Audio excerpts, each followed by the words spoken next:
7 de diciembre del año 2021, siendo aproximadamente, y ahí colocar la franja horaria, esto hace que el hecho quede circunstanciado, poner y consignar el lugar de ocurrencia, por ejemplo, en el interior de un establecimiento educativo, vamos a poner el nombre del instituto, el lugar donde queda ubicado, por ejemplo, en la calle Peña de la localidad de Caseros, partido de 3 de febrero, consignar si hay una imputación concreta hacia una persona, el nombre de esta persona, por ejemplo, Juan Rosales, le propinó o le dio o le infirió un golpe de puño en el rostro a, allí consignar los datos de la víctima, por ejemplo, María Pérez, ocasionándole, por ejemplo, un edema en el ojo, lesión que en principio revestiría el carácter de lesión leve. Si yo relato el hecho en estos términos, al momento de convocar al imputado a prestar declaración en los términos del artículo 308, es decir, cuando hay, elementos que me permitan entonces sospechar y que haya elementos suficientes para considerar que esta persona cometió el ilícito, redactaré el hecho de este modo. Y si esto a lo largo del proceso queda acreditado con prueba que puede ser material, testimonial o pericial, de un modo que me permita llevar la causa a juicio, tendré que consignar en la requisitoria de elevación estas circunstancias, o sea, volver a relatar el hecho de idéntico modo o quizás no, quizás por ejemplo haya una variación. Este tema no era solo un edema, sino que había una lesión más profunda, entonces un médico puede decir que esta lesión, por ejemplo, ocasionó que esta persona estuviera imposibilitada, por ejemplo, de realizar sus tareas o como marca la ley, desempeñarse, digamos, en funciones laborales por más de un mes o que la recuperación sea por más de un mes y la lesión pasaría a ser grave. Entonces, es importante a los fines de poder, entonces, circunstanciar el hecho y demás, consignar cada detalle. Y esto siempre refiriéndonos y cotejándolo con la ley, es decir, con el Código Penal que tipifica los ilícitos. Volviendo al tema de cuando le vamos a juicio, se va a hacer entonces la relación circunstanciada del hecho, se va a consignar cada punto como les he hecho referencia, y luego se va a valorar qué elementos, y aquí sí esto tiene que ver con la prueba que vayamos recabando durante la investigación, van a ser, digamos, importantes para que luego en el futuro juicio oral se tengan en cuenta, se rediten ante el juez, digamos, competente y se obtenga una decisión definitiva, ¿sí? En lo que hace entonces a cómo vamos a probar, por ejemplo, este ilícito que tiene que ver con lesiones leves, vamos a tener en cuenta, obviamente, el relato de la víctima, de la denunciante, que por eso cuando se toma declaración lo importante es ser preciso y que aporte todos los datos que hagan al hecho, inclusive también ver la extensión del daño que se produjo, ¿no? Si una persona, por ejemplo, después tiene consecuencias o temas psicológicos que han, digamos, desencadenado un hecho ilícito, es importante también poder acreditarlo. Entonces se le va a preguntar por esto y después se tendrá que recabar prueba a tal efecto, porque si no, ese tramo, o sea, como extensión del daño que se ha causado, no va a estar acreditado. Entonces, rige la libertad probatoria, el artículo 209 del Código Procesal Penal habla de que nosotros vamos a tener en cuenta, entonces, para acreditar los hechos, los, digamos, medios que el propio código, digamos, relata, porque hace una descripción de medios que se pueden utilizar para acreditar, pero también pueden existir otros que no estén, digamos, explícitamente detallados en el código, pero que se puedan usar. Tal es así que a lo largo del tiempo, inclusive la tecnología, hubo avances tecnológicos que han permitido, digamos, poder acreditar ciertas circunstancias que antes, digamos, eran imposibles de pensar. Como por ejemplo el ADN. Durante una época, digamos, era impensado que con esta precisión se pudiera acreditar, por ejemplo, no sé, un vínculo, no sé, filial o un tema en relación a acreditar que un vestigio que se levanta de un lugar pueda dar identidad, entonces se encuentran rastros de sangre y puedan dar entonces acreditación en torno a la identidad de una persona que haya estado en el lugar. Por eso es importante que a medida que digamos, la ciencia y la técnica aporta elementos, nosotros podamos incorporarlos y usarlos, obviamente siempre respetando las garantías constitucionales. Esto es básico y vamos a adaptar entonces estos nuevos medios a otros que sean conocidos o parecidos, ¿sí?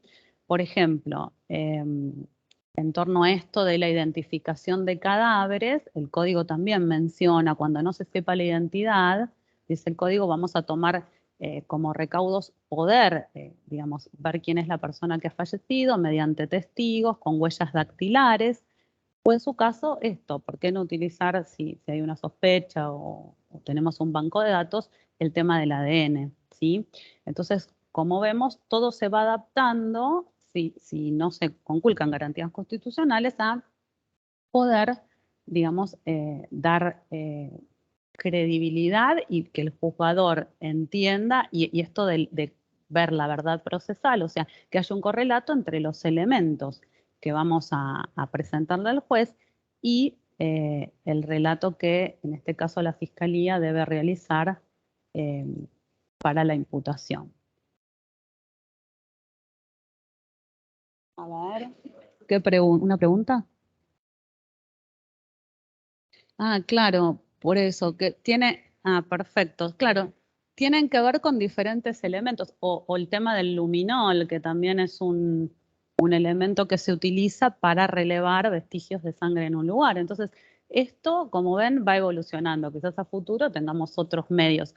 Imagínense que hoy, por ejemplo, por WhatsApp, también nosotros inclusive en la Fiscalía ahora tenemos un caso de un homicidio por encargo, digamos, un homicidio que evidentemente la persona que encarga realizar este hecho eh, tuvo un intercambio de mensajes vía WhatsApp, se habían borrado esos mensajes del teléfono, pero mediante un programa informático se pudo recuperar la información. Entonces, eso también hace algún tiempo, no tanto, era impensado poder recuperar información que es de suma validez, porque eso después será presentado en el juicio, la persona que, digamos, el teléfono celular, digamos, se le ha incautado y se ha hecho toda esta pericia, tendrá derecho, digamos, a defenderse, proponer peritos. Por eso el artículo 247 es importante que siempre, digamos, los fiscales que llevan adelante la investigación lo respeten, porque tiene que ver con que el defensor desde el inicio, que se inician estas, por ejemplo, operaciones periciales,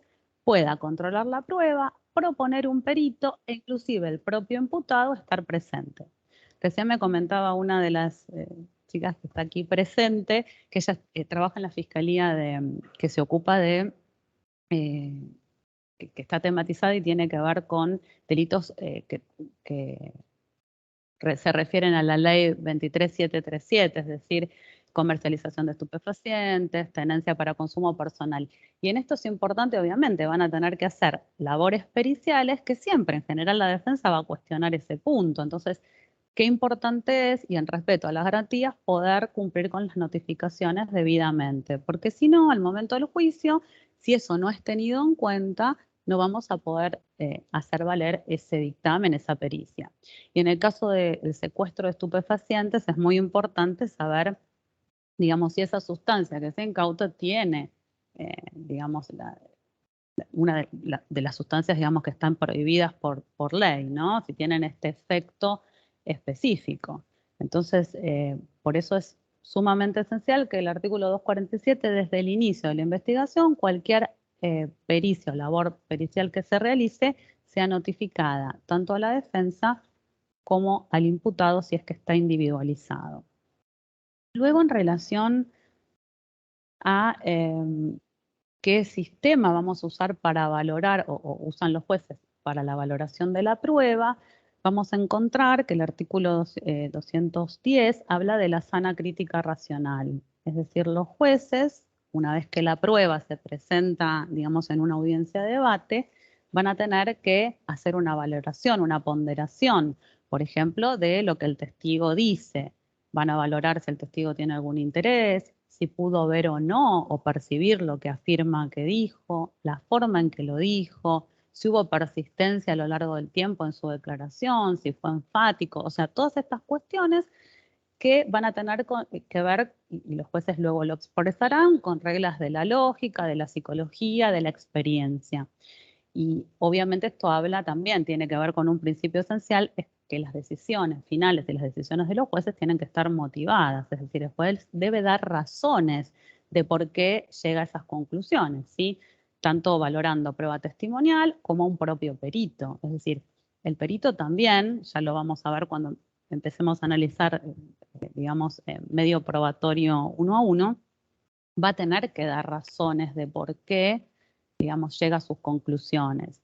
Es decir, va a recibir material, va a tener que hacer una labor, es decir, examinar ese material, usar reglas que tienen que ver con su propia expertise. O sea, un médico, por ejemplo, si estamos al caso de las lesiones que les mencioné, va a haber estudiado y va a tener experiencia en torno a mirar, por ejemplo, este edema, describir lo que es un edema, porque para la gente común, o sea, eso tiene que ver con un lenguaje técnico. Entonces, decir cómo es esta lesión, qué mecanismo puede producir la lesión. Por ejemplo, si acá se estaba imputando que es un golpe de puño, tendrá que mencionar si, atento a las preguntas que se hagan en el juicio, ese golpe de puño puede producir esa lesión. Esto a nivel de acreditación, ¿no? Decir con qué bibliografía se maneja, con qué método técnico. No es lo mismo un, por ejemplo, profesional que se ha formado a lo largo del tiempo, que se especializa en la materia, por ejemplo, un médico forense, que con el tema de lesiones todos los días tiene infinidad, digamos, de personas que quizás se presenta y él tenga que examinar, que un, digamos, perito o un experto que se ha traído a un debate que no tenga quizás la especialidad. Entonces, es importante esta cuestión, y esto también voy a hacer, les anticipo en torno a los peritos, que al momento, digamos, de ser presentados deben ser acreditados. ¿Qué significa esto? Preguntarles antes de que empiecen, digamos, a declarar y a expresar qué labor hicieron, qué estudios tienen, qué formación, en qué época, digamos, cursaron, digamos, en la universidad, si tienen algún posgrado, qué especialidad, dónde trabajan. Entonces, esto va a darle una pauta al juez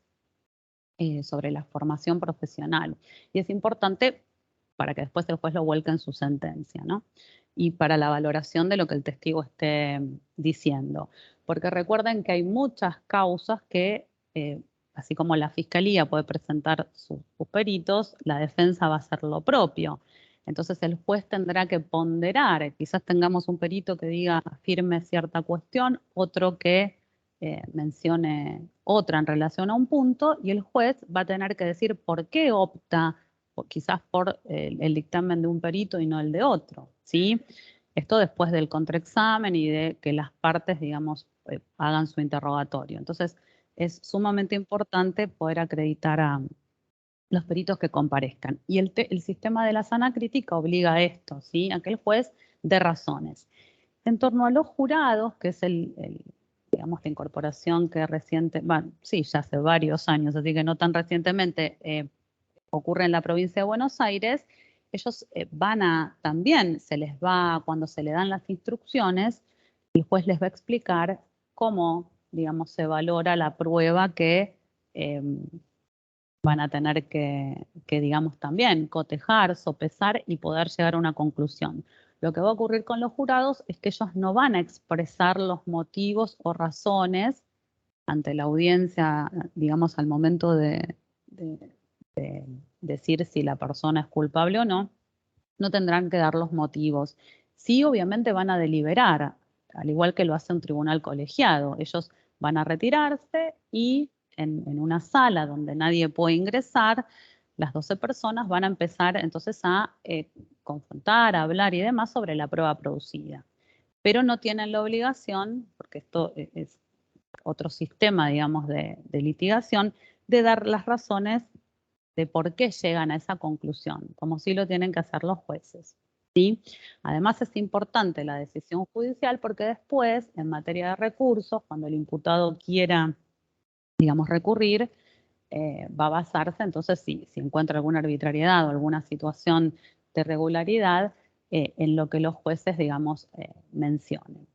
Para el sistema de jurados, al momento del recurso, por eso los juicios son videograbados. La idea es que el tribunal de alzada, que es la casación, pueda tener, digamos, material grabado desde el inicio del debate hasta la finalización y las instrucciones que se les da al jurado, tanto generales como particulares en relación a los delitos, para poder entonces fundar el recurso.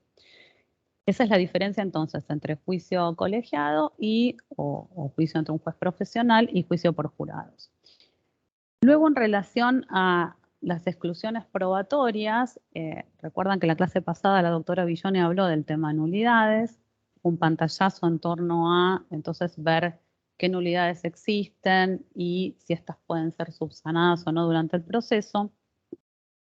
Lo que dice la ley en el artículo 211 es que va a carecer de toda eficacia la actividad probatoria cumplida y la prueba obtenida con afectación a las garantías constitucionales. Y esto, por eso vuelvo a poner de resalto que los medios de prueba, o sea, y lo que marca la ley debe ser respetado, porque si no, eso que ha sido introducido de manera ilegítima va a salir del proceso.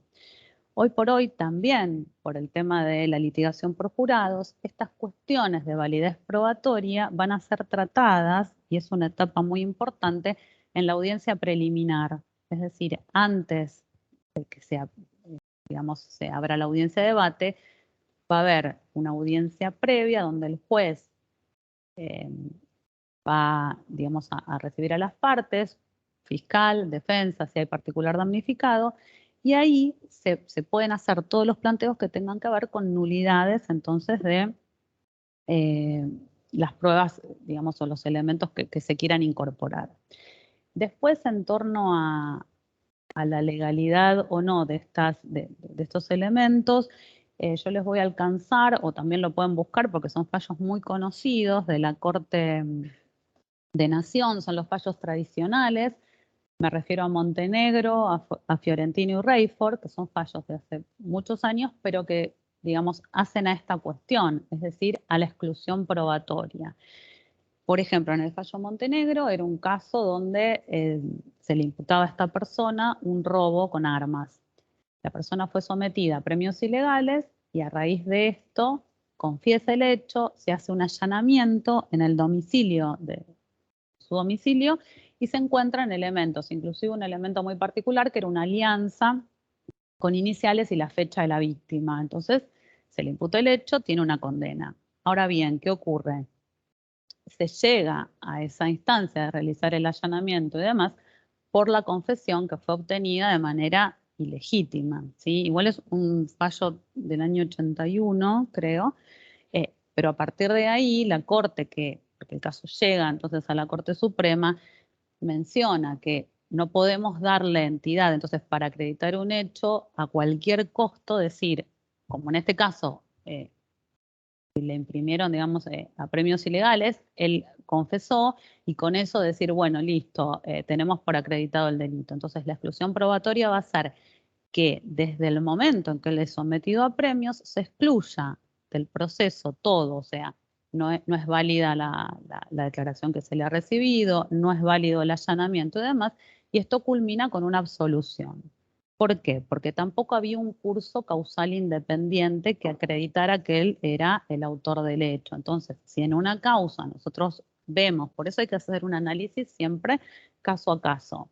Si vemos que no existe otro curso distinto dentro del proceso, la persona terminará con una absolución. De no ser así, si se sostiene, por ejemplo, pasa cuando, no sé, se está imputando un robo con armas. Se hace una pericia balística, el experto quizás tenía un solo proyectil, dice, bueno, el arma es apta para el disparo, resulta que esto no fue notificado, se plantea la nulidad, se excluye esa pericia del proceso y no hay nuevo material para volver a reeditar el hecho en análogas condiciones. Entonces, lo que hay que establecer es, ¿hay un curso causal independiente para poder acreditar que el hecho se cometió con armas de fuego? Y quizás el curso causal independiente sea, por ejemplo, que los testigos hayan dicho, sí, escuchamos disparos, se produjeron disparos durante el evento. Entonces, por más que se excluya por ausencia de notificación y que la defensa no ha podido controlar esa pericia, lo tenemos por acreditado por otra vía, que es la vía testimonial.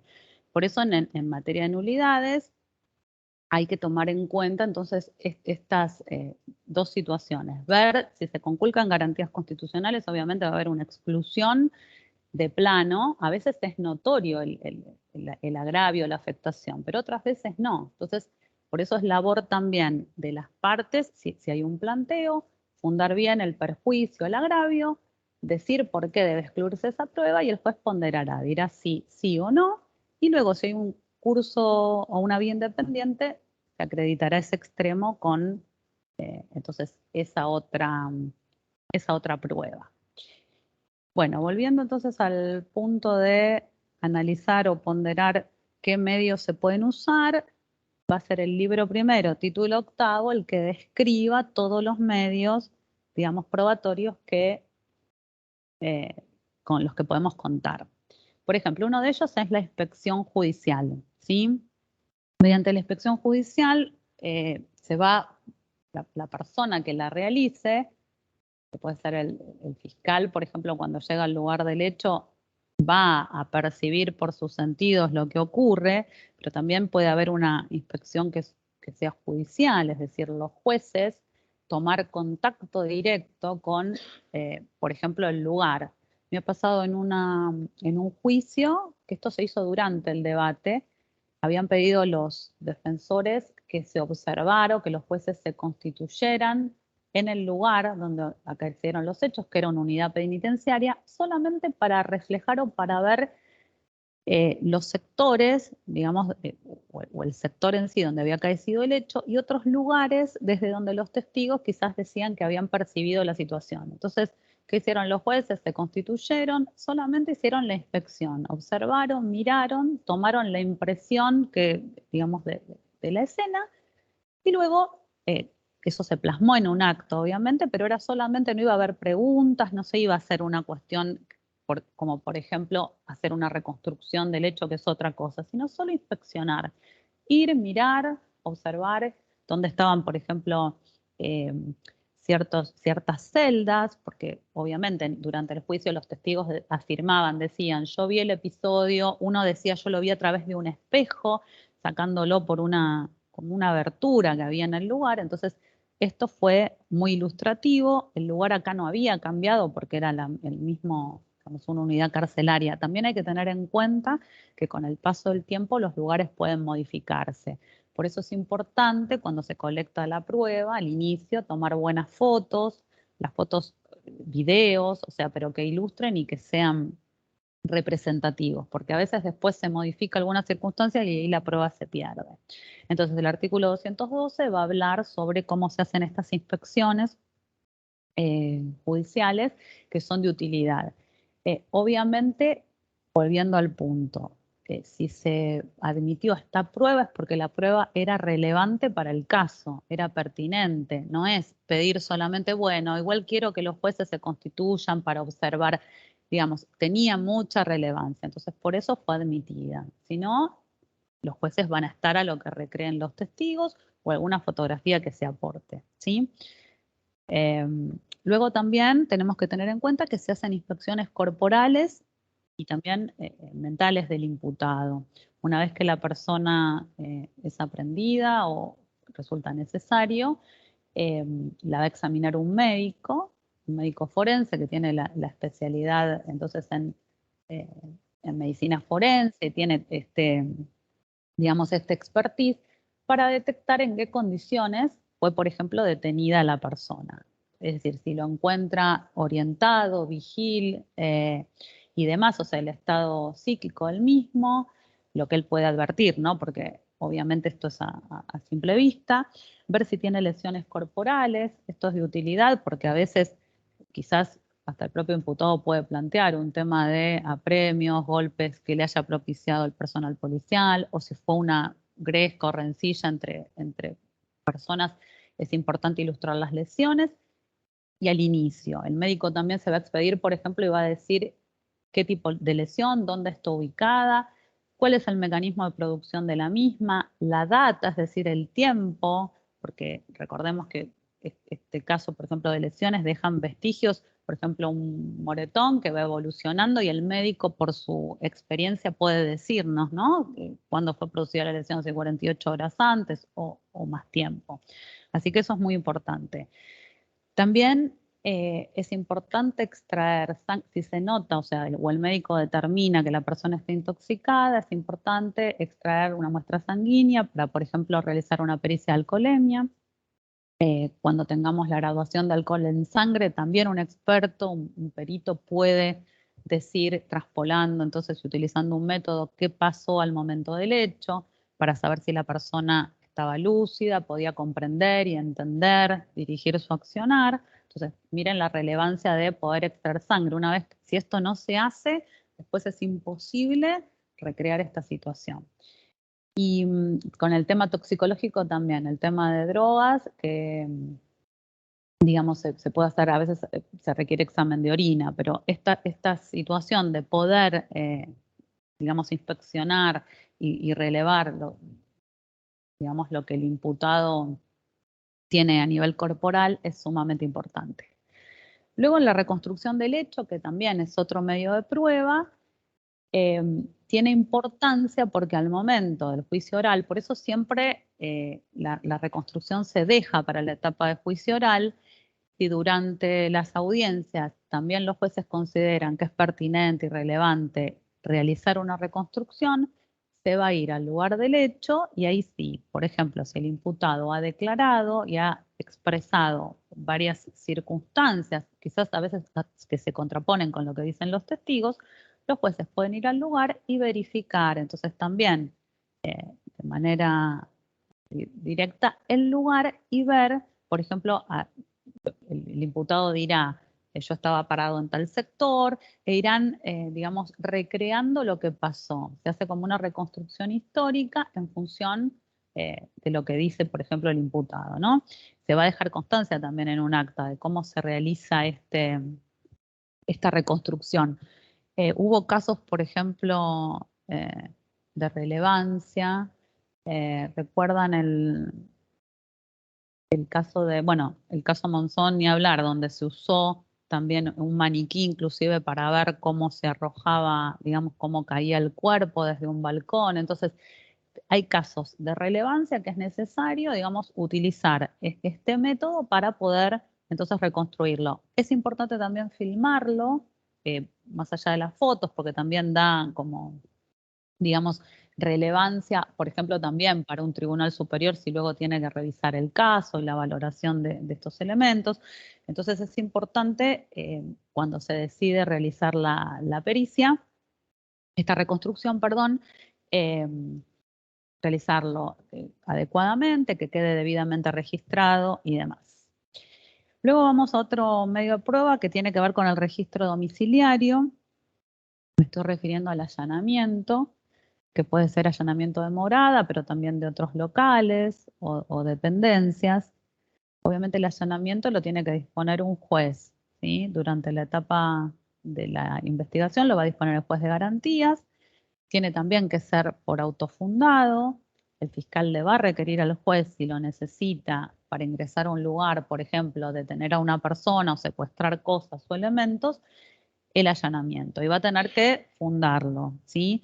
Si el juez lo considera, dará la orden que será escrita, lo va a hacer el fiscal, que puede ir personalmente o delegar la diligencia, quizás en personal policial, también depende de la relevancia del caso.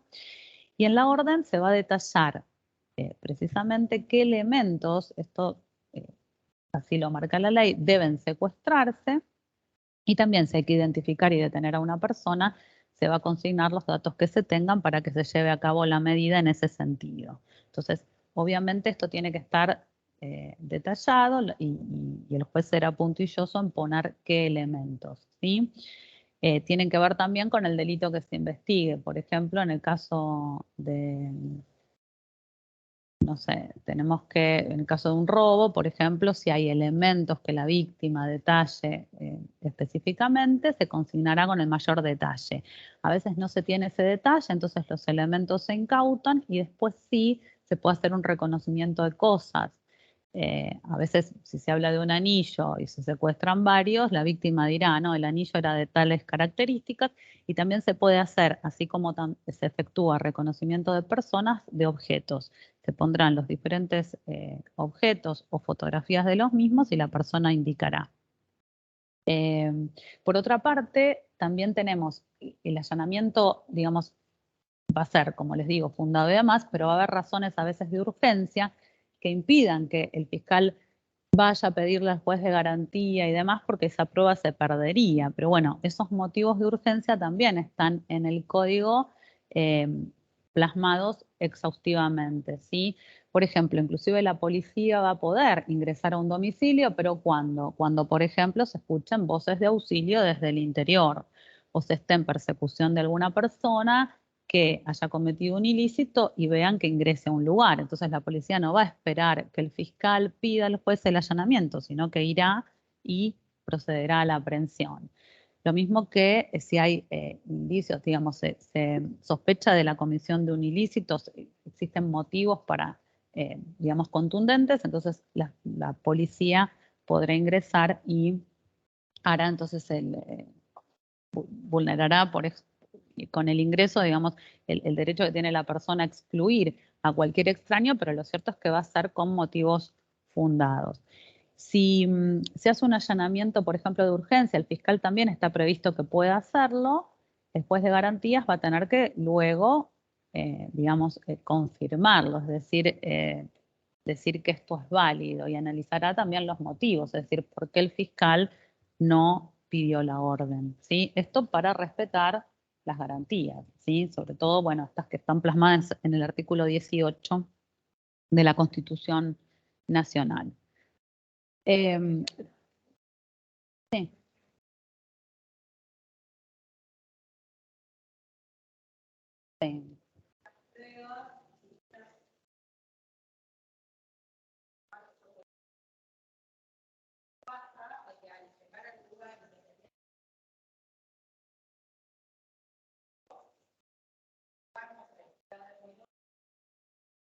Sí, sí, sí, yo sé a qué te referís, que hay,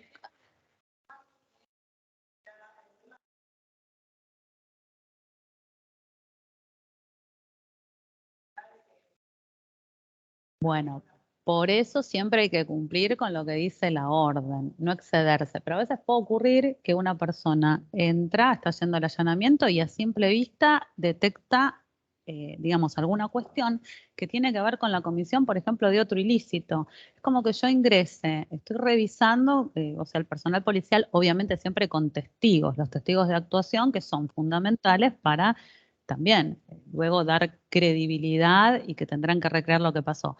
Y me encuentro con otro ilícito, por ejemplo, un arma que es, digamos, no está registrada y que configura la comisión de otro delito. Obviamente la policía no puede decir, bueno, acá no pasó nada, va a secuestrar el arma y esto se lo va a comunicar a quien dirige la investigación, que es el fiscal. Y el fiscal dirá, bueno, sí, estoy ante la comisión de un delito, se le imputará la tenencia del arma. O rastros de sangre, quizás estoy buscando por un robo y de repente veo una muestra llamativa de sangre que, bueno, sí, quizás deberá levantarse, ver, dejar constancia obviamente en el acta. Por eso es importante cuando se redacta el acta, que tiene que ver con la situación de la realización del allanamiento, todos estos detalles, ¿sí? O inclusive cuando se ingresa, decir cómo se ingresa, si se usó fuerza, porque digamos, el allanamiento hay momentos que sí, la policía quizás ingresa, golpea la puerta y le abren, pero hay allanamientos que se tienen que hacer de otra forma, usando un grupo quizás de choque que ingresa y violentamente reduce quizás a las personas que allí están para empezar a buscar. Entonces depende por eso el caso, pero sí, si a simple vista se detecta la comisión de un delito, circunstancias que se tengan sospechas, se va a documentar. Porque sí, podemos estar ante otros delitos, ¿sí? No específicamente porque, por ejemplo, ustedes con droga. Exacto. Eso es muy común. Claro, a otra fiscalía. Eso también pasa, si podemos escindir los hechos, se escinden y la fiscalía que tenga que ver con delitos relacionados con estupefacientes hará la investigación por su cuenta, si es una mera tenencia y demás, o si ya tiene que ver con otro tema, y la de homicidios quizás vaya por su lado. Después la causa quizás converjan o no, o hay que ver si esta sustancia tenía la suficiente entidad como para imputarle el hecho. Por eso, esto se va viendo, pero es cierto que no se puede ignorar. ¿Sí? Lo mismo que los dichos que la policía escucha en la escena del hecho. Obviamente no podrá interrogar, por ejemplo, a las personas imputadas, pero si escucha algo, se puede consignar. ¿Sí? Esto para empezar después causas de investigación, pero sí, inclusive en Estados Unidos existen, digamos, ellos que tienen el tema del precedente, diferentes situaciones sobre eh, cómo proceder, ¿sí? En el caso de esta situación, ¿no? Se excede o de repente se delimita, están buscando y si es precisamente ese lugar o es una dependencia anexa, porque a veces se dice, bueno, tengo que entrar a este lugar, pero no puedo, no sé, o encuentran algo en otro lugar, entonces por eso hay que circunscribirlo, pero esto por el respeto a las garantías, pero bueno, depende por eso, hay que ponderar y ver si la actividad es lícita o ilícita para tenerla en cuenta. ¿Mm?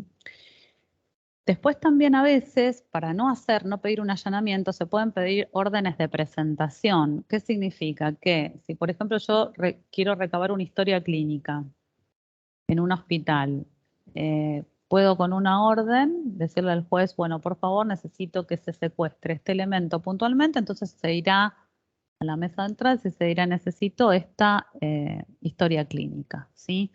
Entonces no se va a hacer un allanamiento con todo lo que implica, sino esta simple orden de presentación.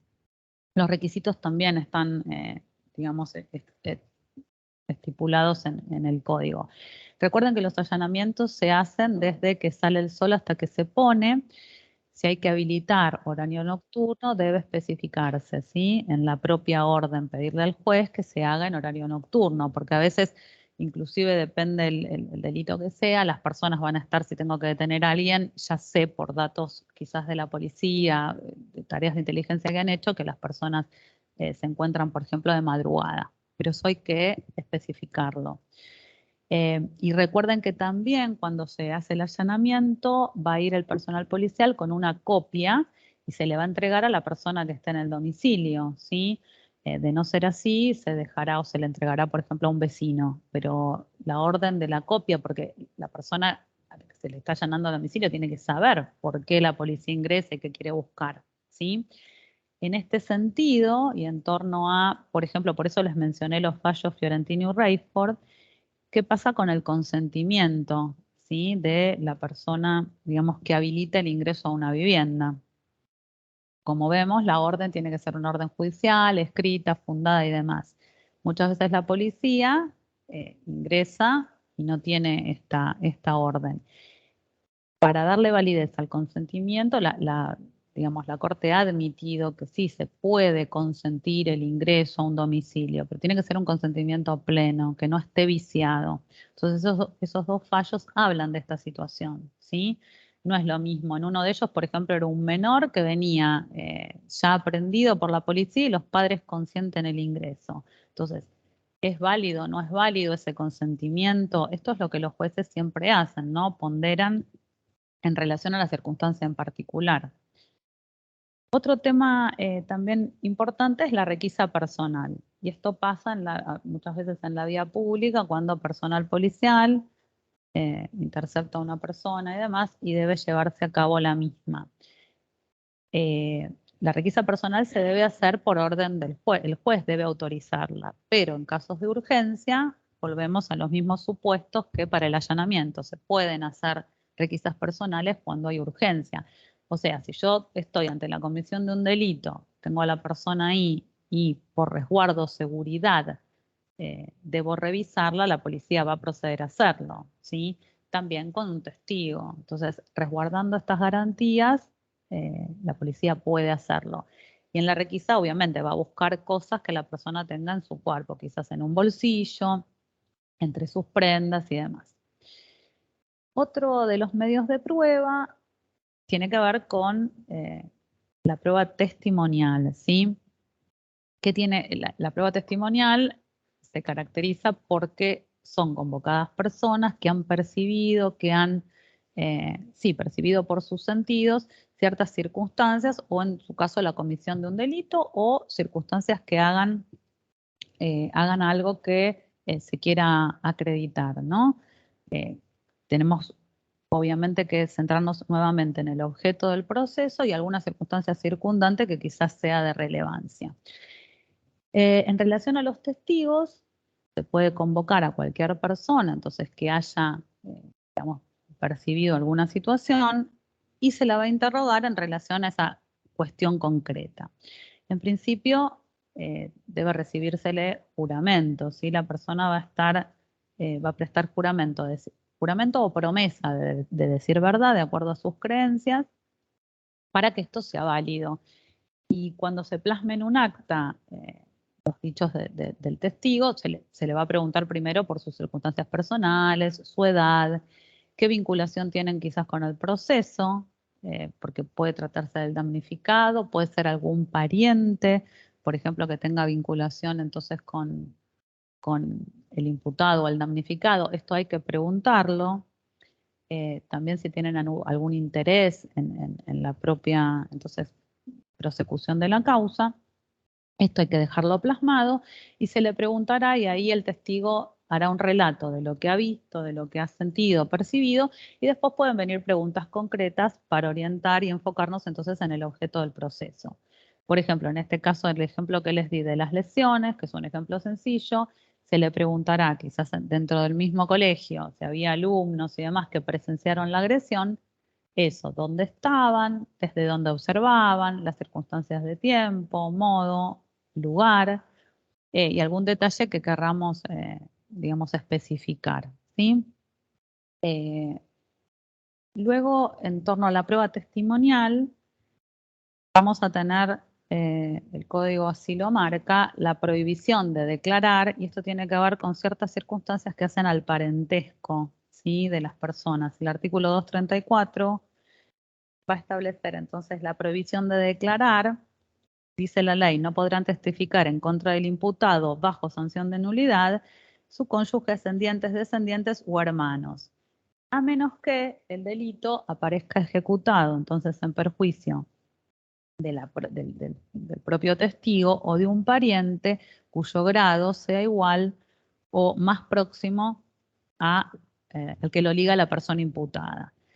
Esto hay que tenerlo en cuenta porque al momento entonces de declarar, tanto durante la etapa de investigación como después en el juicio, se le va a hacer saber al testigo, ¿sí? Que no puede testificar en contra del imputado.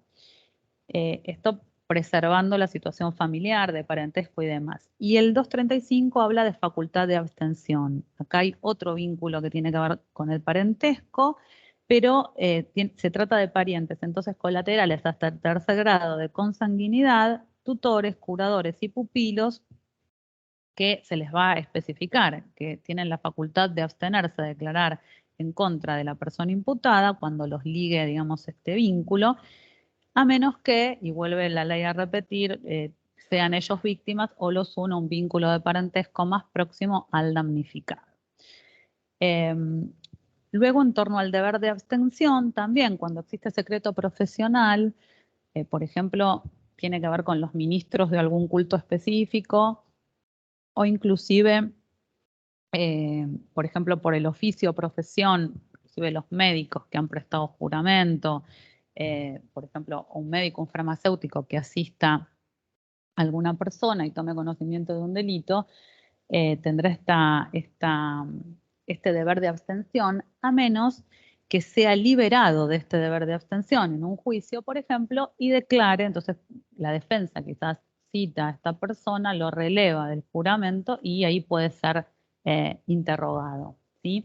Esto en relación entonces a la prueba testimonial, es importante tenerlo en cuenta siempre entonces estos vínculos de parentesco o esto que se especifica en torno a ciertas profesiones o por ejemplo casos de secreto de Estado, ¿sí? Entonces la persona puede, digamos, tiene el deber de abstenerse de declarar bajo juramento, como lo indica la ley.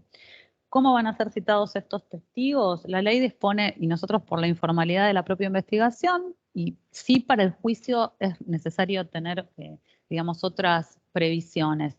Sí notificar personalmente, porque después, si la persona no concurre al debate, habrá que pedirle al juez que lo dirija, que sea conducido por la fuerza pública, pero hay que presentar una constancia de que cada parte va a citar a sus testigos. Entonces, la fiscalía, si le interesa algún testigo, tendrá que presentar por escrito la prueba de que lo ha convocado, y la defensa, por su parte, también, si le interesan sus testigos, tendrá él que hacer la diligencia de notificación.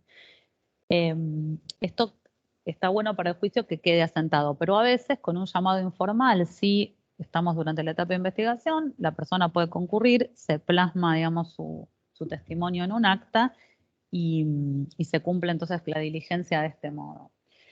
Luego también existen declaraciones por exhorto o mandamiento. Esto la ley lo habilita para ciertas, por ejemplo, si se trata, no sé, de un ministro que está en funciones, tiene que ser convocado, puede hacerlo por exhorto, se formularán las preguntas por escrito y él las podrá responder por escrito y remitir esto para que, digamos, sea tenido en cuenta en el proceso. Esto lo marca la ley en el artículo 238. Y también existe la posibilidad de compulsión o arresto para el testigo cuando se niegue a declarar, ¿sí? La ley dice acá que pueden ser 2 días, hasta 2 días, arrestada una persona, y luego si se niega, obviamente se formará una causa, porque cualquier testigo que ha visto, que ha percibido algo por sus sentidos, tiene la obligación de comparecer y declarar.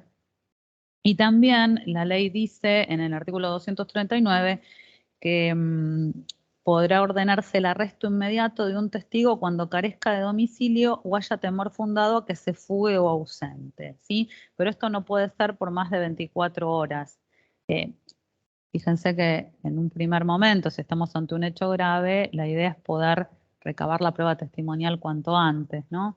Entonces estas facultades le asisten al fiscal, que es el que dirige la investigación, para poder entonces recabar la prueba esta que es trascendente y que se va a plasmar en un acta. Más allá que en el juicio es donde los testigos tendrán que comparecer y ante las partes y el juez que va a dictaminar tendrá que relatar lo que pasó. Si nos sirve como base y para formular los interrogatorios y las demás preguntas, las declaraciones que tenemos por escrito durante el IPP. También pueden ser declaraciones que estén videograbadas, no necesariamente atento a la informalidad del IPP, pueden inclusive videograbarse, pero sí en el juicio. Ahí el tribunal va a tomarle, digamos, el presidente del tribunal o el juez correccional juramento de decir verdad, porque el testigo debe prestar este juramento, declarar todo lo que sepa, porque el testigo debe decir lo que le consta, pero también no puede callar, ¿sí? Si conoce algo, lo debe decir. Y como es en estas circunstancias, o sea, prestando juramento. Pero esto se va a reeditar en el juicio, ¿sí? Recordemos que en la etapa preliminar el fiscal va a tomar declaraciones con estas formalidades ante un actuario, es decir, ante un secretario que dé fe de lo que está, de que la persona está transmitiendo eso se va a volcar por escrito, pero el juicio es oral y público, entonces el testigo deberá comparecer, sentarse ante el juez, ante el tribunal, depende qué delito sea, y relatar todo lo que sabe y le consta, ¿sí? Las formas de la declaración, obviamente al testigo se le va a hacer saber las penas del falso testimonio, se le va a pedir nombre, apellido, domicilio, el vínculo de parentesco o el interés que tenga en el caso, ¿sí? Esto es importante consignarlo, obviamente, para después poder hacer una valoración de lo que el testigo dice. Valorar, porque no es lo mismo un testigo que sea un pariente, por ejemplo, o una persona totalmente ajena, o un vecino. Entonces, esto se debe consignar. Luego de prestar juramento, el testigo va a expresar, primero libremente, también luego a preguntas que se hagan para encauzar, porque digamos, la idea es que no divague, el testigo debe ir, y si nosotros queremos acreditar, por ejemplo, este episodio de lesiones que les relaté, se deberá preguntar dónde estaba, qué día, qué hora, qué lugar y qué observó por sus sentidos. Entonces, eso es lo que debe volcarse en un acta que va a rubricar un actuario, un secretario, durante la etapa de investigación. En el juicio lo va a hacer ante el tribunal y va a declarar oralmente si se le puede contraponer, porque el testigo está bajo juramento, si existe alguna contradicción o algún tema que se verifique con el acta labrada durante el IPP, en el juicio se le puede decir que se le va a contraponer si existe una contradicción, algo que él firmó y demás durante la investigación, y aclarará al testigo en el debate si esto es, como ya lo dijo y quedó volcado en un acta, o lo que está diciendo durante la audiencia de debate.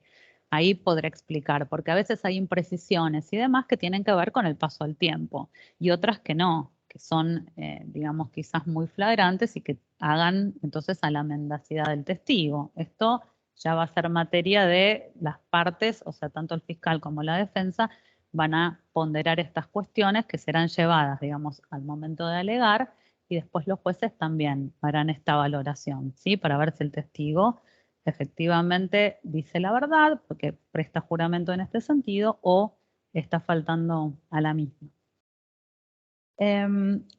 Luego también examen en el domicilio. Hay testigos que a veces no pueden comparecer a la sede del tribunal, inclusive durante el juicio oral. Me ha pasado con gente por ahí de avanzada edad, donde no podemos, digamos, tienen que venir a declarar, están quizás, no sé, enfermos y tienen que comparecer, entonces no pueden hacerlo. Lo que hemos hecho inclusive una vez es ir a tomarles al domicilio la declaración. Las partes permanecieron, fuimos un secretario, yo como fiscal, y el defensor permaneció en la sala de audiencias, y los jueces pudieron observar toda la situación a través de una cámara. Entonces, después si había preguntas, la defensa las canalizaba y demás, pero las personas no se trasladaron a la sede del tribunal. Eso porque eran de avanzada edad, inclusive era un hecho donde habían ingresado a su domicilio, habían sido golpeados, entonces para preservar inclusive a los testigos usamos esto, que fue de utilidad, porque hoy con los medios, digamos, tecnológicos, esto se puede hacer. Inclusive los peritos, por ejemplo, que también deben declarar, después ahora a esto voy a hacer referencia, cuando tienen sede, por ejemplo, en La Plata, nosotros que la provincia es tan extensa, quizás tengan que, este tema de los juicios orales obliga a que se trasladen por todos lados y hay pérdida de tiempo y demás. Para salvar esta circunstancia usamos la tecnología, se hace, digamos, la declaración mediante, digamos, una plataforma, y todas las partes podemos escuchar, ver a través de una pantalla al perito y formular las preguntas y realizar el examen directo, el contraexamen y demás, para después que el juez pueda fundar su sentencia. Entonces, vieron cómo los medios tecnológicos ahora ayudan, el tema de usar exacto. Fue totalmente exacto, útil. Es cierto que a veces, de hecho nos ha pasado, yo que hago los juicios orales, hemos hecho juicios totalmente virtuales, ¿no? Eso a veces depende de la calidad, de la conexión.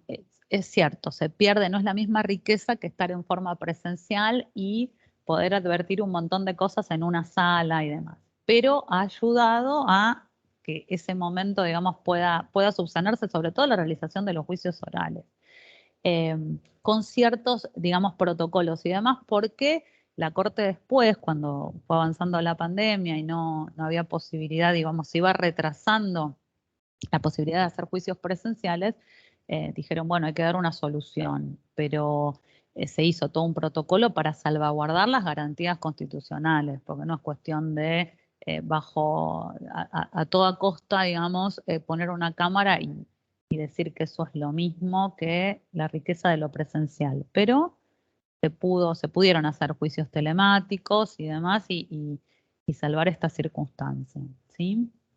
Así que eso es importante a tener en cuenta, porque también ha habido planteos en torno a esta situación, ¿sí? Sobre los juicios. sobre todo por la riqueza que aporta la oralidad. No es lo mismo estar en una sala que todos podamos percibir y demás lo que ocurre que ver una pantalla que es un cuadradito eh, donde no existe la misma percepción.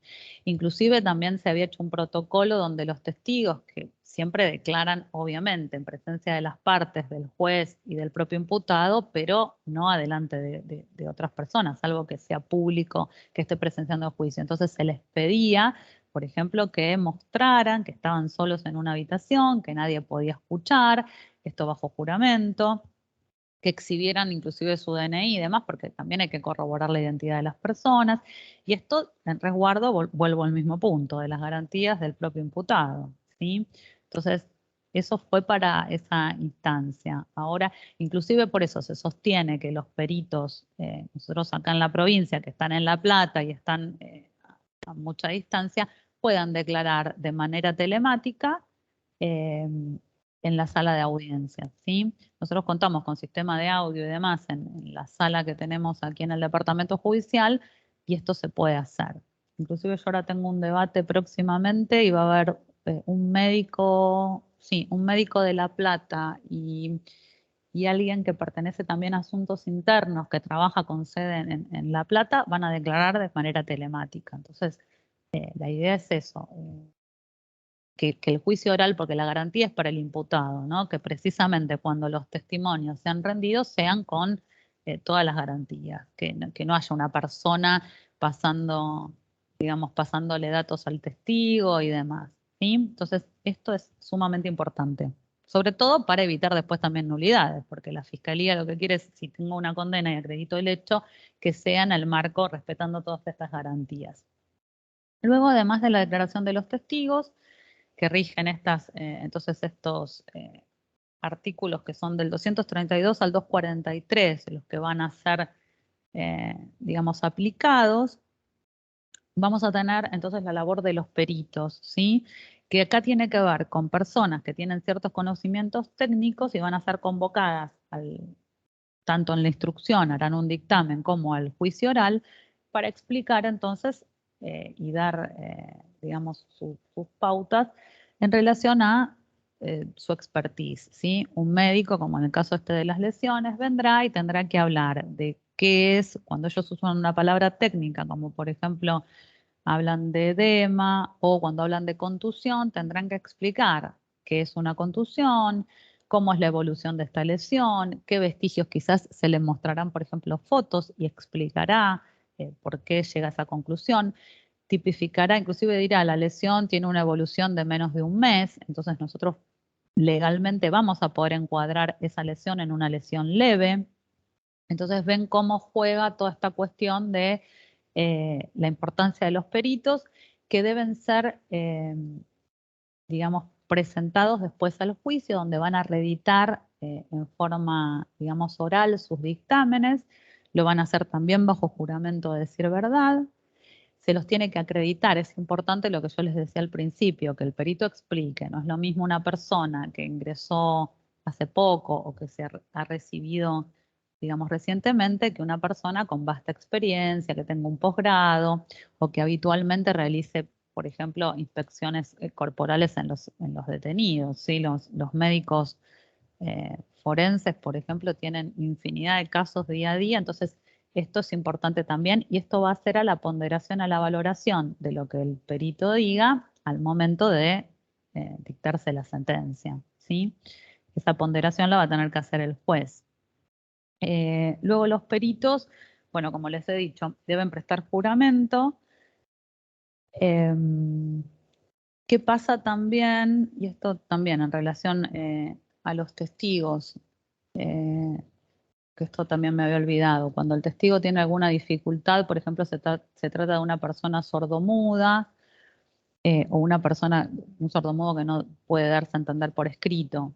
La idea es en la etapa de instrucción o también durante el juicio quizás se formulen las preguntas por escrito y el testigo las tenga que responder por escrito. O por ejemplo, si estamos con una persona que no habla el idioma nacional, porque así lo marca la ley, que toda diligencia se debe hacer en idioma nacional, se pondrá en este caso un intérprete, ¿sí? Que, por ejemplo, si se buscará un traductor, si el idioma es inglés, o nos ha pasado, hubo una época, una seguidilla de robos en supermercados chinos, entonces hay que buscar a una persona que sea traductor. Si es un traductor público matriculado, obviamente al juicio, por ejemplo, me ha pasado que hemos contado quizás con intérpretes durante la etapa de investigación, o sea, cualquier persona que conozca el idioma chino, que viene, digamos, a colaborar con la justicia y bajo juramento, va obviamente a interpretar lo que dice otra persona que no puede hablar el idioma español, pero lo cierto es que en el juicio es importante usar un perito oficial, ¿sí? Nosotros, por ejemplo, en el tema de idioma chino no contábamos con alguien en la provincia, pero pedimos colaboración y una perito que trabaja, está inscripta inclusive en el listado de peritos del Foro Nacional, vino y colaboró. Luego cobraron horarios como cualquier profesional, pero lo importante es contar con esta herramienta, porque es una persona idónea que tiene un título profesional para poder, digamos, traducir lo que se ignora, ¿no? Obviamente. Así que la idea es esto, contar con peritos idóneos que estén matriculados, más allá de que a veces se utilice un intérprete o alguien de confianza, ¿sí? Luego otra medida son los reconocimientos, ¿sí? Me refiero a los reconocimientos en rueda de personas que se van a realizar, por ejemplo, en las etapas preliminares de la investigación, para ver si la persona sospechada o imputada es el autor o partícipe del hecho. Entonces, la norma que lo rige es el artículo 263 a 265, ahí va a estar especificado entonces cómo deben realizarse un reconocimiento en rueda de personas, respetando también las garantías. Es decir, se van a utilizar, digamos, esto va a ser de manera presencial, se pondrán otras personas de similares características a la persona, digamos, sospechada o indicada, se convocará un testigo que podrá observar entonces a estas personas, lo va a hacer, digamos, resguardando, no va a ser, digamos, el testigo expuesto ante las personas, sobre todo si ya se tiene sospecha de, por ejemplo, en un hecho de robo de quien lo cometió, entonces mirará, por ejemplo, a través de una mirilla y podrá decir, en principio, a preguntas, eh, si ha vuelto, por ejemplo, a ver a la persona, que la describa, o sea, que describa quién fue el autor del episodio, si lo ha vuelto a ver, si lo vio en fotografías, si lo volvió, no sé, se volvió a contactar por ejemplo, inspeccionó la red Facebook, porque hoy por hoy también hay mucha búsqueda quizás de las propias víctimas por las redes sociales, y tendrá que observar entonces por esa mirilla en presencia de un actuario, o sea, de un secretario, y decir si alguna de las personas que se le exhiben, que serán, digamos, tres, quizás se puede poner alguna más, le parece entonces que es la persona que cometió el hecho. Y ahí tendrá que especificar que sí, se indica a alguien, y si la reconoce, que dé razón por qué la reconoce, ¿sí? Si es por el rostro, por algún tatuaje, bueno, por alguna situación en particular. Si hay tatuajes y esto se deben tapar, porque la idea es, voy a poner personas que se asemejen, no puedo poner una que tenga el tatuaje y los demás sin ningún tatuaje, si esto es algo relevante, ¿no? Se tapará eso, por ejemplo, y la persona dirá, a ver si lo reconoce por otras características, ¿sí? Pueden ser los ojos, la nariz, el rostro, a veces dicen la altura, bueno, tendrá que prestar atención y decir por qué se indica a la persona. Esto luego en el juicio oral también va a ser contrastado, porque el tribunal que tenga que intervenir y valorar también y ponderar qué, digamos, valor tiene ese reconocimiento, debe examinar, por eso hay que examinar bien al testigo, hay que preguntarle por qué lo reconoce, si es por los rasgos, por alguna otra característica y demás. Y así como está el reconocimiento entonces de personas, donde se deben respetar digamos, estas premisas, está el reconocimiento de cosas a los que ya hice referencia. Si tengo que reconocer, por ejemplo, no sé, un objeto sustraído o el tema de un arma, se pondrán otras, y la persona que tiene que reconocer, esto se puede hacer también durante el debate, ¿no? Se ha incautado un elemento, se pueden poner otros y la persona dirá, esta es mi, por ejemplo, arma de fuego, o alguna circunstancia de relevancia.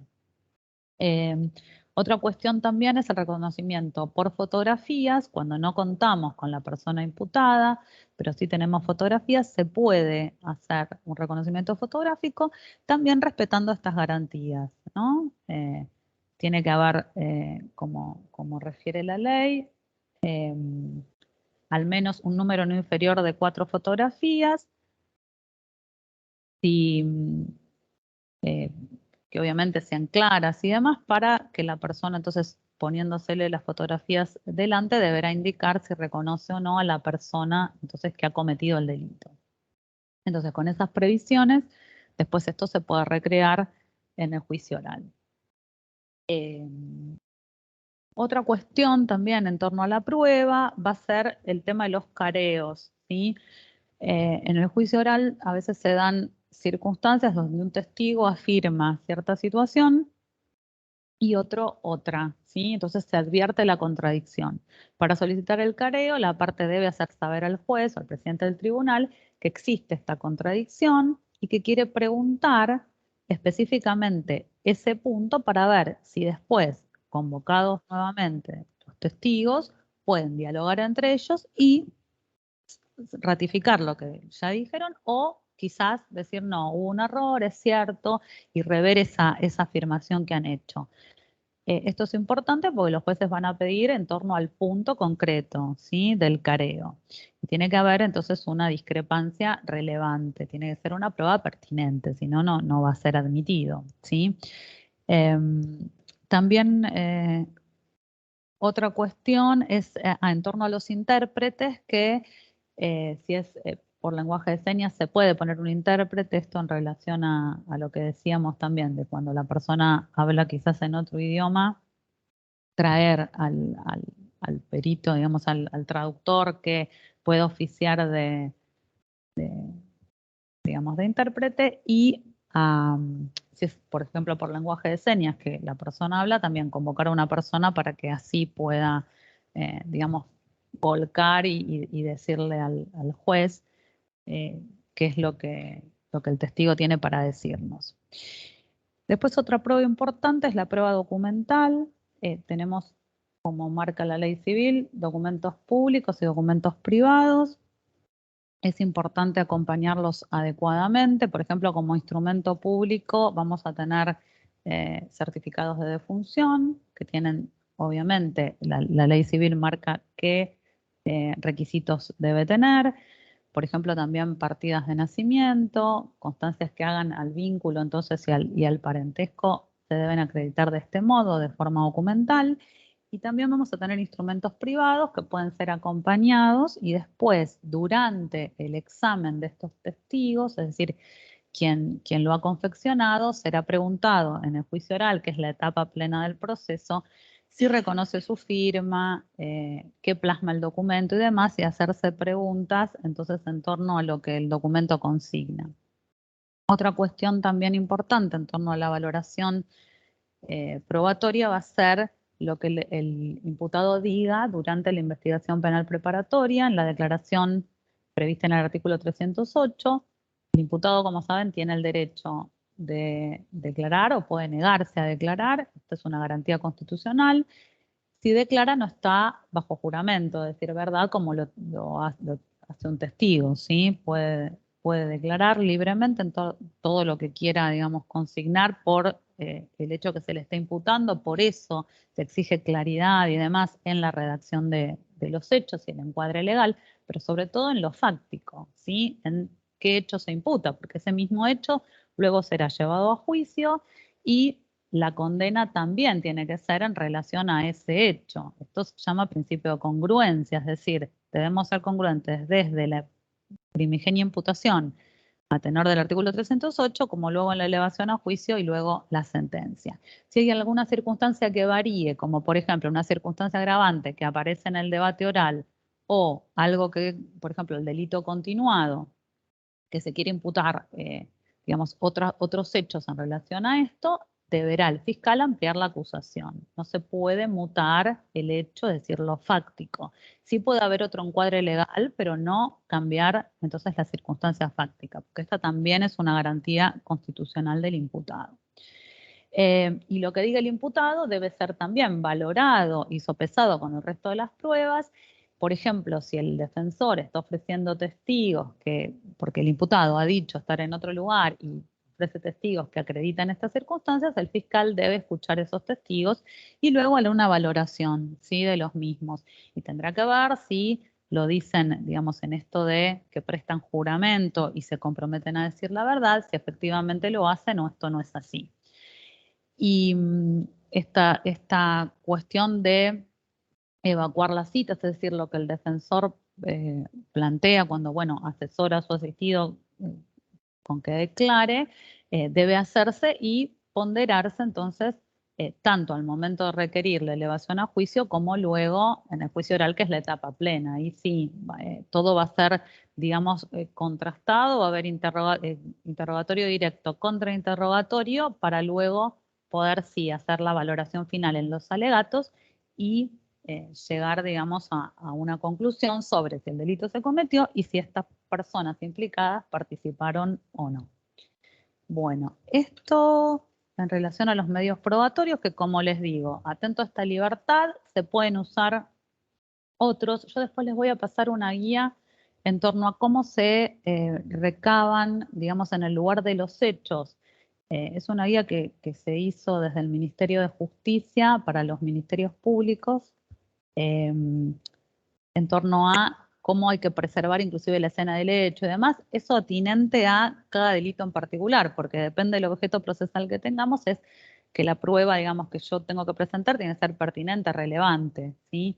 Si estoy, por ejemplo, no sé, ante un hurto, por eso es importante, no sé, describir bien el objeto. Si después tengo que allanar, necesito esa descripción exhaustiva de lo que fue hurtado. Si hubo violencia o no, también esto tiene que ser, digamos, corroborado o descartado. Entonces depende el encuadre jurídico que le demos y el hecho que hemos relatado, todos esos tramos deben ser acreditados entonces con prueba. Obviamente que los hechos notorios no deben probarse, ¿sí? Así como, por ejemplo, la pandemia de COVID, yo no tengo que presentar un informe de que hubo una pandemia, porque es un hecho conocido por todos. Entonces, eso no es materia de prueba. Pero luego, cada extremo fáctico que yo quiero como fiscal acreditar en un debate, debo probarlo. Con prueba testimonial, con prueba material, es decir, con elementos que he colectado que hacen a ese episodio y con prueba pericial, ¿sí? Esto es el marco entonces global para que tengan en cuenta en torno a la prueba. ¿Quién tiene la carga de probar? Obviamente es el fiscal. En un sistema acusatorio va a probar el fiscal. Lo que va a hacer la defensa es repeler y controvertir los hechos y la participación, pero no tiene la carga de probar absolutamente nada, ¿sí? Entonces, esto por ley, porque así lo marca el sistema, en Capital Federal todavía tienen un sistema mixto, es decir, la parte de la investigación va a tener un juez de instrucción que colectará la prueba y luego sí, el debate oral donde va a ser un tercero, es decir, un juez de un tribunal el que va a dictar una resolución con la presentación de la prueba allí. Pero en un sistema acusatorio como el nuestro, quien colecta la prueba y debe acreditar es el fiscal, ¿sí? Tiene la carga legal, es el Estado el que debe probar.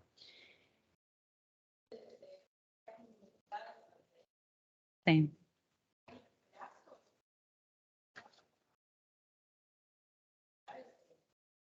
Sí, las nulidades, exacto. Si son nulidades absolutas, estas que afectan garantías constitucionales esenciales, se pueden plantear en cualquier etapa del proceso, durante la investigación, en la etapa intermedia y al final. Las nulidades relativas, que son estas que inclusive se pueden reeditar, tienen que ser planteadas, si son de la investigación, hasta el cierre de la investigación. Si son en la etapa preliminar, también, por ejemplo, en esta audiencia preliminar al juicio, ¿sí? En el juicio, las que se susciten ocurrido el acto nulo la parte lo debe plantear y fundar. No tiene otra etapa, o sea, si la etapa pasó, no lo puedo hacer. Pero si es una nulidad absoluta, esto de la afectación, puede hacerlo en cualquier etapa del proceso. Igual los jueces, para preservar, esto en el juicio, ¿no? Para preservar la prueba y el debido proceso, ¿qué hacen? Al iniciar el debate, los jueces se adelantan y les preguntan a las partes. ¿Tienen las partes, fiscal, defensor, particular damnificado, alguna nulidad que presentar? Entonces, antes de rendir toda la prueba, ya queda en claro, se les pregunta y van a decir sí, no, y ahí es el momento donde pueden oponer las nulidades para salvaguardar. Y lo ideal sería, por eso esta audiencia preliminar es tan importante. Creo que la clase que viene van a venir 2 jueces de tribunal oral para hablar sobre el punto. Es qué se trata, por qué es tan fundamental esta audiencia. Se trata todo, desde si el hecho está prescripto o no, que alguna de las partes lo puede plantear, hasta el tema nulidades, que es central, acuerdos probatorios y toda la prueba que va a ingresar, que tiene que ser prueba pertinente, relevante, ¿sí? Entonces, la importancia de esta audiencia es central para poder concentrarnos en el objeto del proceso y no divagar. No es necesario presentar prueba que sea irrelevante, que dilate, o sea, por eso es central esta audiencia, ¿sí? Eh, y el tema nulidades, por eso, si puede llegar la prueba depurada en el juicio por jurados, por ejemplo, obvio que una nulidad esencial, si es central y hace a la afectación de garantías, va a ser planteada en el juicio, pero la audiencia preliminar hace que se depure, se le va a preguntar a las partes, les van a decir, ¿hay alguna afectación? Porque la idea es llegar con la prueba correcta, ¿sí? O sea, obtenida legalmente y con todas las garantías. Así que esa es la premisa. Después ha pasado que quizás en los alegatos se ha pedido alguna nulidad, pero bueno, por eso para salvaguardar los jueces al inicio del debate lo preguntan, ¿sí? Así que es importante tener esto como eje. Y siempre para la fiscalía es importante que si uno de los hechos, una de las circunstancias o elemento probatorio es nulo, busque si hay un causa independiente, ¿sí? Si se puede acreditar este extremo, por ejemplo, una circunstancia agravante con otra prueba, ¿sí?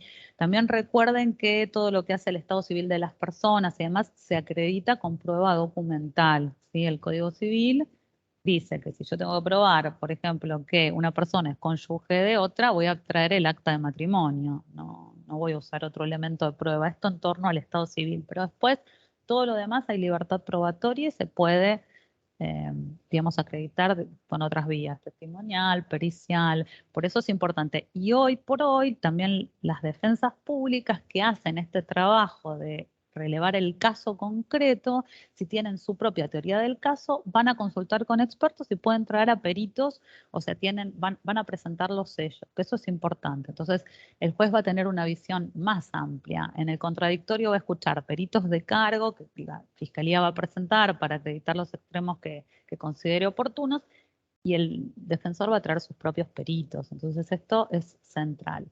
Cuando hay abogados particulares, en general, suelen traer peritos de parte, pero bueno, que la defensa pública hoy también se ponga, digamos, esté a la altura y pueda consultar a sus propios expertos y demás, enriquece también la discusión, sobre todo el contradictorio en el juicio, porque siempre recuerden que la etapa de investigación es preliminar, ¿sí? O sea, se recaban datos y demás que se consignan de manera informal para después en el debate poder, digamos, sí, llevar a cabo todo el despliegue con la prueba que va a acreditar el hecho que no puede ser mutado. Esto del principio de congruencia central. Si la fiscalía imputa un hecho, debe ir a probar ese episodio. No se puede cambiar, digamos, durante el proceso, salvo esta circunstancia de ampliar la acusación, que va a ser, lo prevé el 359 del Código Procesal, donde el fiscal va a decir por qué amplia la acusación, qué elemento usa rendido en el debate para ampliarla. Por ejemplo, un testigo que en el momento habla de una circunstancia agravante y demás, que es conocida en ese momento, entonces se amplía y el defensor tiene la posibilidad de ofrecer también prueba en ese sentido, o sea, por esa circunstancia agravatoria, ¿sí? Entonces, miren lo importante que es de la precisión del hecho y las circunstancias que van a agravar. Entonces, hay que tenerlo muy en cuenta al momento de la elevación y al momento de requerir y durante el debate si se presenta algo que tenga que ampliar. Si el elemento ya era conocido, además al fiscal no lo van a dejar ampliar la acusación. Van a decir, usted, si el hecho se conocía y demás, ya la imputación viene con esa falencia, ¿sí? Esto es para evitar la sorpresa y la indefensión del propio imputado. Así que bueno, eso es lo central. Si quieren hacer alguna pregunta, estoy dispuesta a que me pregunten lo que tengan ganas.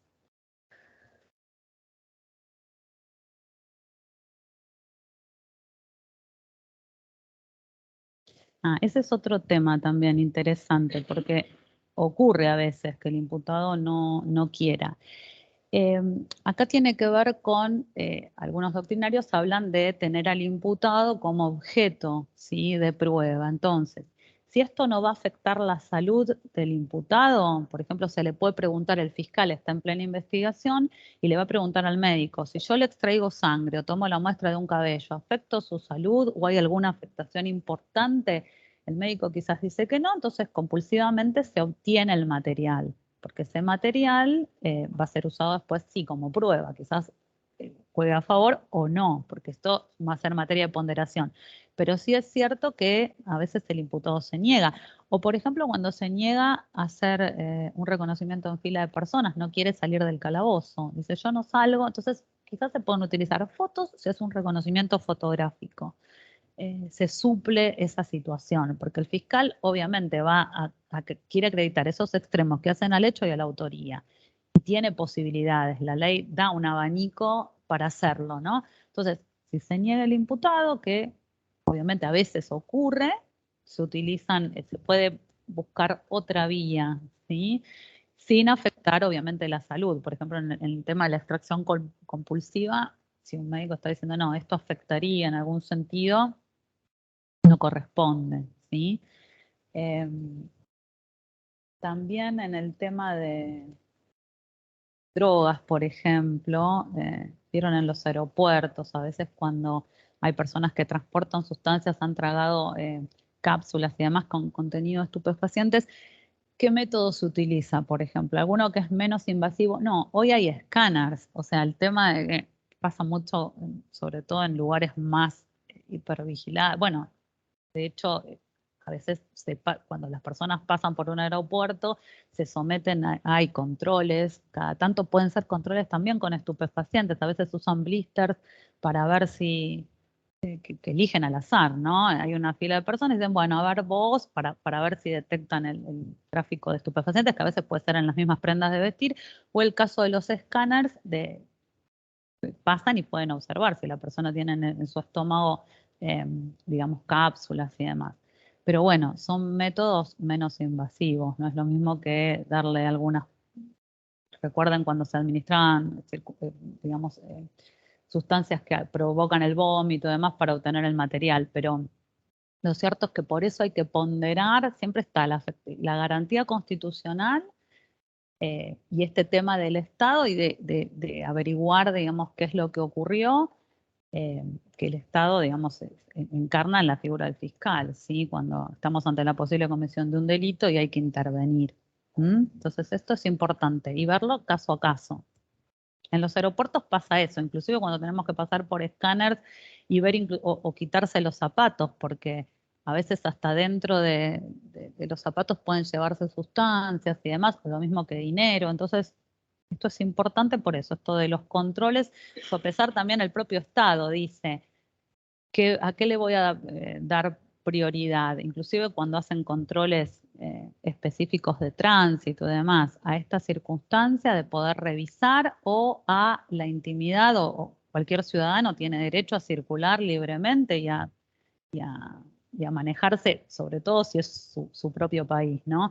Pero hay restricciones a estos derechos a veces con esto, ¿no? Por ejemplo, controles de alcoholemia que se hacen en la vía pública, pero siempre por eso, un Estado respetuoso tiene que poner en la balanza esto y tiene que ser la menor afectación. ¿Mm?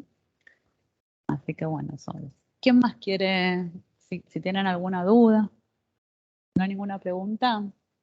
Bueno, así que no, miren el código. Básicamente, si después surgen dudas, pueden preguntar. La semana que viene van a venir 2 jueces y van a hablar de este tema de la audiencia preliminar, donde ahí se tratan también el tema de nulidades y demás. Así que en torno a los medios de prueba, leyendo el código, esa es como la base. Después va a haber circunstancias que lo que hacen a la práctica, ¿no? Hacer un reconocimiento en ruedas o ver cómo manejarse, eso sí, si uno lo puede presenciar o vivenciar, obviamente es mucho más enriquecedor que lo que yo les puedo contar. Pero lo cierto es que el código marca, digamos, como las pautas que hay que seguir. Y a partir de eso y respetando eso es cuando podemos tener un proceso libre de nulidades donde se discuta, digamos, la situación y se pueda llegar, digamos, a una decisión justa, que eso ya es materia así de los jueces, ver qué pautas toman para imponer una sanción. ¿Mm? Bueno, les agradezco y bueno, espero verlos pronto. Hasta luego. Bueno, vamos.